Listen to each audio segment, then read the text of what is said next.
Hi everyone, कैसे हो आप सभी लोग। आई होप आप लोग अच्छे होंगे। मैं हूं राहुल जयसवाल एंड स्वागत करता हूं आप सभी का एक बार फिर हमारे यूट्यूब चैनल JR ट्यूटोरियल्स में। फ्रेंड्स, आज अगेन आपके सामने एक मोस्ट इंपॉर्टेंट बायोलॉजी का लेक्चर वीडियो लेकर आ गया दोस्तों, जिसमें हम पढ़ने वाले हैं एक न्यू चैप्टर, एक फ्रेश चैप्टर की शुरुआत करेंगे बायोलॉजी सब्जेक्ट का, जिसका नाम है चैप्टर नंबर 14 ह्यूमन न्यूट्रिशन। आज हम इस चैप्टर का पहला लेक्चर देखने वाले हैं, जो कि अगेन एक बहुत ही ज़्यादा इंपॉर्टेंट लेक्चर वीडियो होने वाला है। तो बेसिकली आपको याद होगा कि जस्ट इसके पहले हमने जो चैप्टर नंबर 12 था हमारा फोटोसिंथेसिस, उसको पूरी तरीके से कंप्लीट किया। तो अगर आपने नहीं देखा है उस चैप्टर एंड बहुत सारे और चैप्टर्स भी हमने कंप्लीट किए हैं, तो बायोलॉजी के प्लेलिस्ट में आप जाके चेक कर सकते हो। हमने अलग से प्लेलिस्ट भी तैयार कर रखा है। ठीक है दोस्तों, तो शुरुआत करते हैं इस चैप्टर की। सबसे पहली बात, तो न्यूट्रिशन का मतलब होता क्या है। तो न्यूट्रिशन एक ऐसा प्रोसेस होता है दोस्तों, जिसमें हम जो ऑर्गेनिज्म होते हैं या फिर कोई भी ऑर्गेनिज्म हो, ह्यूमन बींग्स हो या फिर कोई भी लिविंग ऑर्गेनिजम्स हो, वो कुछ ना कुछ फूड को इनटेक करते हैं, यानी कि फूड को यूटिलाइज करते हैं। एंड साथ ही में वो फूड जब वो खाते हैं तो उससे उनको क्या मिल जाती है, एनर्जी मिल जाती है। यही जो ओवरऑल प्रोसेस है, बहुत सिंपल तरीके से हम लोग क्या बोल सकते हैं इसको, न्यूट्रिशन। यानी कि हमने कुछ खाया, यानी कि क्या खाया, न्यूट्रिशन वाली चीजें खाई। जैसे कि न्यूट्रिशन वाली चीज कुछ भी हो सकती है, आप चावल खाते हो, दाल खाते हो, सब्जी खाते हो, ठीक है ना, आप नॉन वेज में चिकन खाते हो, मटन खाते हो। There are so many types of different things which you are eating and which we are eating, so that हमें बदले में क्या मिल सके, एनर्जी मिल सके। और ये जो पूरा प्रोसेस जो हो रहा है ना, जिससे हम लोग को खाने से एनर्जी मिल जा रही है, तो वो जो एनर्जी मिल रही है वो डायरेक्टली मिल रही है क्या, नहीं, जैसे ही खाया वैसे ही मिल गई क्या, नहीं, उसका कुछ प्रोसेस हो रहा है। तो ये जो प्रोसेस हो रहा है, ये बहुत सारे अलग अलग टाइप के होते हैं। और ये ओवरऑल जो डेफिनेशन पॉइंट ऑफ व्यू अगर हम बोले तो इसको हम लोग बोलते हैं न्यूट्रिशन। ठीक है, तो ये जो टर्म न्यूट्रिशन है, इसमें बहुत सारे प्रोसेस भी इंक्लूड हो जाते हैं। जैसे कि क्या होता है, सबसे पहले इंजेशन होता है। तो दिस प्रोसेस इंक्लूड इंजेशन। ठीक है, तो सबसे पहले क्या आ जाएगा, इसके अंदर इंजेशन आ जाएगा। जैसे कि अगर हम बात करें कि what do mean by ingestion, अगर हम फूड को इनटेक करते हैं अंदर की तरफ से, यानी कि बाहर से अंदर की तरफ डालते हैं, मुंह के अंदर डालते हैं, तो उसको इंजेशन बोला जाता है। फिर डाइजेशन, यानी कि फूड जो हमने खाया वो पचता है, ठीक है ना, पाचन क्रिया होता है, उसको हम लोग डाइजेशन प्रोसेस बोलते हैं। फिर वो जो चीज़ें पच जाती है, जो भी हमने खाया, उसका पाचन क्रिया होने के बाद क्या होता है, एब्जॉर्प्शन होता है। उसमें से जो जो एसेंशियल चीज़ें होती है, कार्बोहाइड्रेट, प्रोटीन, फैट्स वगैरह जो भी होता है, वो एब्जॉर्ब होता है आपके ब्लड में। फिर उसका एसिमिलेशन होता है, यानी कि जो एब्जॉर्ब किया गया है उससे एनर्जी बनाना। ठीक है, तो वो कहाँ होता है, माइटोकॉन्ड्रिया सेल के अंदर होता है, आप सभी को पता है ये चीज़। तो ये होता है एसिमिलेशन। एंड लास्ट में क्या हो जाता है, इजेशन, जो भी वेस्ट प्रोडक्ट बच जाता है, ठीक है ना, कुछ ऐसे वेस्ट चीज़, सेमी सॉलिड मास हो गया, या फिर उसके अंदर कुछ जो भी चीज़ें हैं जिसमें कुछ काम की चीज़ नहीं है, उसको हम क्या कर देते हैं, हमारे बॉडी से निकाल देते हैं बाहर, तो उसको इजेशन बोलते हैं। तो ये पूरा ओवरऑल प्रोसेस जब मिलता है दोस्तों, तो उसको एक कॉमन टर्म में बोला जाता है न्यूट्रिशन। ये आपको ध्यान में रखना है। क्लियर है, तो उम्मीद करता हूँ कि ये चीज़ आपको बहुत ही अच्छे से क्लियर हो गया होगा। फिर अगर नेक्स्ट अगर बात करें कि जो ह्यूमन एक बॉडी जो होती है, या फिर एक ह्यूमन बीइंग की अगर बात करें, तो उसकी अगर डेली नीड के हिसाब से बात करें, तो वी ऑल नो दैट कि हमें खाना बहुत ज़रूरी है। अगर हम खाना नहीं खाएंगे तो हमें एनर्जी नहीं मिलेगी। एंड वो जो खाना होता है वो एक तरीके का नहीं होता है। There are so many different types of food which we are eating. हम वेज भी खाते हैं, नॉन वेज भी खाते हैं, हम पानी भी पीते हैं, तो बहुत सारी चीज़ें आ जाती है। तो क्या क्या होती है इसके अंदर, सबसे पहले ये समझने की जरूरत है। तो सबसे पहले बात करें, जो भी चीज़ हम खाते हैं उसमें से कार्बोहाइड्रेट्स मिल जाता है, प्रोटीन मिल जाता है, फैट्स मिल जाता है, वाइटामिन मिल जाता है, मिनरल्स मिल जाता है, वाटर एंड फाइबर्स तो हम लेते ही है। अब एग्जांपल के तौर पे बात करें, कार्बोहाइड्रेट जो होता है, आप नॉर्मली कुछ राइस वगैरह के जो सीरियल्स होते हैं वो खा लो, तो आपको कार्बोहाइड्रेट मिल जाता है। प्रोटीन्स आपको नॉनवेज खाने से, पल्सेस खाने से मिल जाते हैं। फैट्स आपको ऑयली प्रोडक्ट्स जो भी होते हैं, या फिर कुछ नट्स वगैरह होते हैं, वो खाने से मिल जाते हैं। वाइटामिन्स, जो भी आप सब्जियां खाते हो, फ्रूट्स खाते हो, उससे आपको वाइटामिन्स मिल जाता है, मिनरल्स मिल जाता है। पानी आप पीते हो, फाइबर आप खाते हो, सैलड वगैरह खाते हो। तो ये सभी चीज़ जो है दोस्तों, कहीं ना कहीं हमारा फूड का एक अमाउंट जो है बनाता है। और ये सब चीज़ हमें खाने से अलग अलग चीज़ें, न्यूट्रिटिव वैल्यू जो है हमें मिल जाती है। इसी का प्रोसेस जब होता है तो ये बन जाता है न्यूट्रिशन।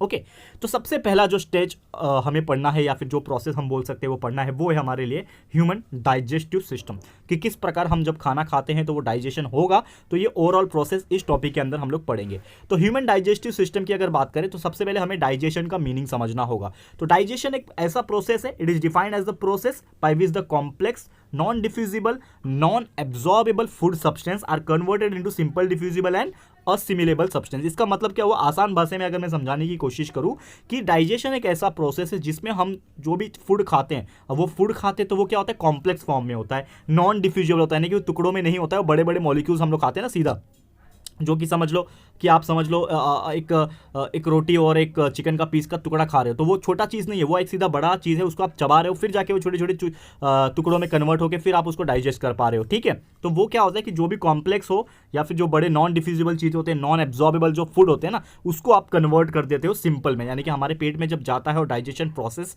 जब होता है, तो वो कॉम्प्लेक्स से सिंपल में बन जाता है, नॉन डिफ्यूजिबल से डिफ्यूजिबल बन जाता है, और नॉन एब्जॉर्बेबल से एब्जॉर्बेबल यानी कि असिमेबल बन जाता है। तो ये ओवरऑल जो प्रोसेस होता है इसी को बोलते हैं डाइजेशन। एंड ये जो डाइजेस्टिव सिस्टम होता है दोस्तों, इसमें बहुत सारे प्रोसेस और बहुत सारे ऑर्गन्स भी प्रेजेंट होते हैं।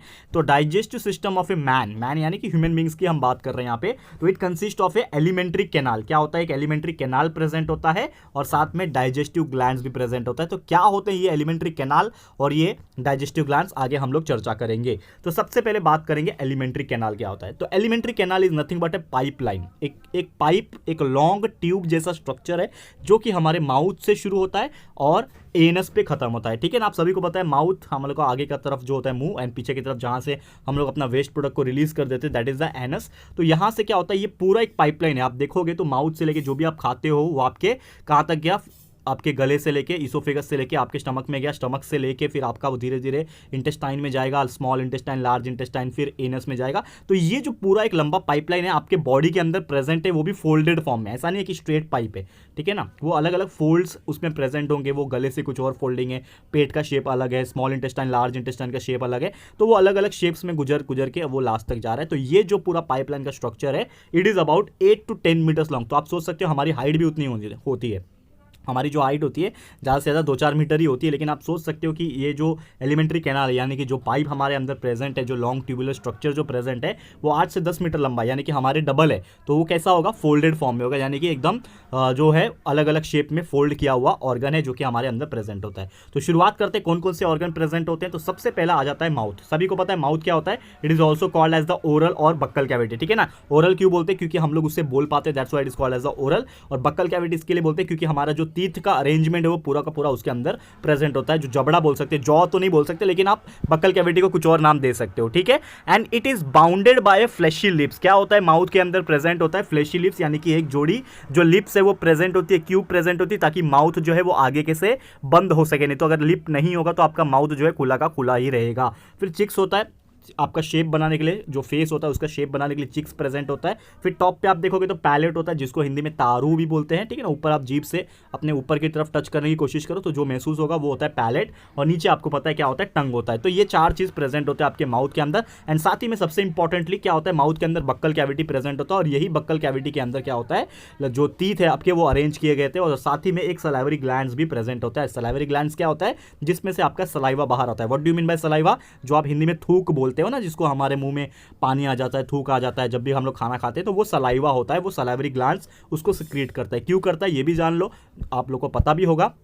तो सलाइवरी ग्लैंड सलाइवा को इसलिए निकालता है क्योंकि जब भी हम लोग कोई खाने को चबाते हैं तो चबाने के दौरान क्या होता है कि वो सलाइवा जो है वो खाने के साथ मिक्स हो जाता है, तब जाके वो सॉफ्ट बन पाता है, और इसीलिए हम उसको आसानी से निगल सकते हैं, गले के थ्रू पेट में डाल सकते हैं। नहीं तो अगर वो कड़क होता और सलाइवा मिक्स नहीं होता तो हम उसको चबा नहीं पाते ठीक से, और वो सॉफ्ट नहीं बन पाता, कड़क ही रहता, और उसको निगलने में हमें काफ़ी दिक्कत का सामना करना पड़ता। ठीक है, तो ये तो बेसिक चीज़ें था। क्लियर है? उम्मीद करता हूँ कि ये चीज़ आपको पता भी होगा और समझ में भी आ गया होगा। आगे बात कर लेते हैं। तो जैसे मैंने बोला बक्कल कैविटी प्रेजेंट होता है, तो बक्कल कैविटी के अंदर टीथ प्रेजेंट होते हैं। तो नॉर्मली ह्यूमन बींग्स में 32 टीथ प्रेजेंट होते हैं, पर जरूरी नहीं है हर किसी को 32 दांत उगेंगे। नॉर्मली ऐसा बोला जाता है कि मैक्सिमम टीथ 32 हो सकते हैं, यानी कि ह्यूमन बींग्स का जो साइज है उसके हिसाब से 32 टीथ होना ही चाहिए, लेकिन किसी किसी के 32 नहीं आते, 28 ही आते हैं। ठीक है ना, बहुत सारे लोग के डिफर करते हैं। ठीक है, तो it is present in the buccal cavity of A adult human being. जो एडल्ट ह्यूमन बींग होते हैं लाइक 18-20 ईयर्स के एज के ऊपर, तो उनके 32 टीथ प्रेजेंट होते हैं। और हमारे लाइफ टाइम के दौरान अगर हम बात करें तो हमारे 2 सेट ऑफ टीथ जो है आते हैं। सबसे पहले जब हम छोटे होते हैं, बचपन में होते हैं, तो हमारे दूध के दांत होते हैं, उसको मिल्क टीथ बोलते हैं। एंड जैसे जैसे वो टूट जाते हैं, टूटने के बाद वापस से एक नया टीथ आता है, उसको बोला जाता है दोस्तों परमानेंट टीथ, और वो हमारे लाइफ टाइम तक साथ देते हैं अगर उसको आप सही से देखभाल करोगे। ठीक है ना, अगर देखभाल नहीं करोगे तो वो तो यार आधी उम्र में टूट के गिर जाएंगे। ठीक है, इसके लिए हम लोग को केयर करना, ब्रश करना काफ़ी ज़्यादा इंपॉर्टेंट होता है। और यही चीज़ के वजह से कि हमारा जो लाइफ टाइम में 2 बार दांत उगते हैं ना, यही चीज़ की वजह से इसको कहा जाता है डाइफोडोंट डेंटिशन। ठीक है ना, तो डाइफोडोंट डेंटिशन इसके लिए कहते हैं क्योंकि इसके पास क्या होता है, लाइफ में 2 बार दांत उगता है। क्लियर है? तो ये चीज़ ध्यान में रखना। ठीक है, एंड साथ ही में अगर बात करें हमारे टीथ की, तो we have 4 different types of teeth. हमारे पास 4 अलग अलग टाइप के टीथ प्रेजेंट होते हैं, इसीलिए हमें हेट्रोडोंट भी कहा जाता है। क्यों? क्योंकि हमारे पास टीथ तो है, लेकिन ये टीथ जो है अलग अलग तरीके के प्रेजेंट होते हैं, एक ही जैसे टीथ नहीं होते। आप पूरा अपना स्ट्रक्चर अगर आप देखोगे आईने के सामने जाके, तो आपको दांत जो है वो अलग अलग शेप के दिखाई देंगे। तो कौन से दांत क्या होते हैं ये आपको मैं बताने वाला हूं। तो टाइप्स ऑफ टीथ क्या है, सबसे पहले आ जाता है इंसीजर्स। तो इंसीजर्स होते हैं, कनाइंस होते हैं सी, प्रीमोलार्स होते हैं पीएम, एंड मोलार होता है एम। तो हम लोग अगर इंसीजर्स की अगर बात करें दोस्तों, तो इंसीजर्स क्या होते हैं, जो आपके सामने के जो दांत दिखते हैं ना दोस्तों, वो इंसीजर्स होता है। फिर आपने देखा होगा कैनाइंस, कैनाइंस यानी कि जो एकदम धारदार दांत होते हैं ना, एकदम टोकीले वाले दांत होते हैं, ठीक है, साइड साइड में, तो उसको कैनाइंस बोलते हैं। फिर अंदर की तरफ जाओगे तो प्रीमोलार्स होते हैं, फिर मोलार्स होते हैं। तो अब डिस्कस करते हैं डेंटल फॉर्मूला, और ये डेंटल फॉर्मूला एग्जाम में अक्सर पूछता है, जो कि अगेन बहुत ज्यादा इंपॉर्टेंट है, इसको अच्छे से लर्न कर लेना। क्या होता है डेंटल फॉर्मूला, अगर इसके ऊपर नजर डालोगे तो जो हमारे इंसीजर्स जो होते हैं, जो आई होते हैं इंसीजर, वो कितने होते हैं, 2/2, यानी कि 4 दांत हमारे इंसीजर्स होते हैं। तो आगे आप देखोगे दोस्तों, ऊपर की तरफ का देखना, अगर आप इमेजिन करो, लाइक जैसे मैं आपको बता रहा हूं, अभी आप इमेजिन करोगे तो आगे के जो आपके 4 दांत होते हैं, ठीक है, आगे के जो 4 दांत होते हैं दोस्तों, वो क्या होते हैं, वो इंसीजर्स होते हैं, ठीक है ना। उसके बाद क्या होता है, आप देखोगे तो यहां पे 2 एकदम धारदार दांत होते हैं, इस प्रकार से आपको दिख रहा है। मैं डायग्राम भी बनाने की कोशिश कर रहा हूं। तो पहले ये आपके 4 दांत हो गए सामने के, ये क्या हो गया, इंसीजर्स हो गया। उसके बाद आप देखोगे, उसके बाद एकदम टोकीले दांत होते हैं, ठीक है ना, एकदम टोकीले दांत होते हैं। तो ये जो टोकीले दांत होते हैं, ये 1 और 1 यानी 2, तो ये एक इधर एक इधर, तो ये क्या हो जाते हैं, कैनाइंस हो जाते हैं। फिर इसके पीछे आप अपने बक्कल कैविटी, आपके टीथ के ऊपर हाथ लगा के भी देख कर चेक कर सकते हो। फिर उसके बाद प्री मोलार्स आपको मिलेंगे, टोटल 4 दांत, ठीक है। एंड लास्ट में आपको मिलेंगे मोलार्स, जो कि होता है टोटल 6 दांत, यानी कि दोनों साइड मिला के, ठीक है। तो ये टोटल कितने हो गए, 16 हो गए। तो एक साइड यानी कि ऊपर की तरफ आप देखोगे तो 16 दांत, फिर नीचे की तरफ सेम वैसे ही 16 दांत, तो टोटल मिला के हमारे 32 टीथ बन जाते हैं। तो आपको ये फॉर्मूला याद रखना है, I 2/2, C 1/1, PM 2/2, M 3/3, इसका मतलब 2123/2123, दैट इज द 16 हो गया।